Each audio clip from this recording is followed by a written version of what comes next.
గణేశుడి పూజలో తులసిని ఎందుకు వాడరో తెలుసా? దీని వెనుక ఒక ఆసక్తికరమైన కథ ఉంది. ఇప్పుడు దానిని తెలుసుకుందాం. ఒకసారి తులసీదేవి వినాయకుడిని చూసి పెళ్లి చేసుకోవాలని అడుగుతుంది. కానీ వినాయకుడు తాను బ్రహ్మచారిగా ఉంటానని నిరాకరిస్తారు. కోపంతో తులసి మీకు 2 పెళ్లిళ్ళు అవుతాయి అని శపిస్తుంది. దీనితో వినాయకుడికి కూడా కోపం వచ్చి నీవు ఒక రాక్షసుడి భార్య అవుతావు అని తులసిని శపిస్తాడు. అప్పుడు తులసి పశ్చాత్తాపంతో వినాయకుడిని క్షమాపణ కోరుతుంది.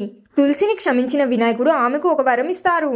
తర్వాత వచ్చే జీవితంలో నువ్వు రాక్షస రాజు అయిన శంఖచుడిని పెళ్లి చేసుకుంటావు. దాని తర్వాత నువ్వు ఒక తులసి మొక్కలాగా మారిపోతావు.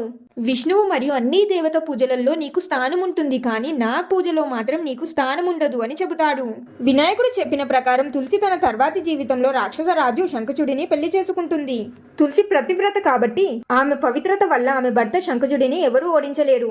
అప్పుడు శ్రీ మహావిష్ణువు ఒక ఉపాయంతో తులసి పవిత్రతను భగ్నం చేస్తారు. దాంతో శంఖచుడు చనిపోతాడు. భర్త మరణాన్ని తట్టుకోలేని తులసి తన శరీరాన్ని త్యాగం చేస్తుంది. ఆ త్యాగం తర్వాత తులసి పవిత్రమైన మొక్కగా జన్మిస్తుంది. కానీ శాపం ప్రకారం నా పూజలో మాత్రం నీకు స్థానం ఉండదు అని వినాయకుడు చెబుతారు. కాబట్టి ఆ శాపం కారణంగానే వినాయకుడి పూజలో తులసిని వాడరు. ఇలా మన పురాణాలు ఒక కథ ద్వారా ఈ సాంప్రదాయాన్ని వివరిస్తున్నాయి. ఇందుకే వినాయకుడి పూజలో తులసిని వాడరు.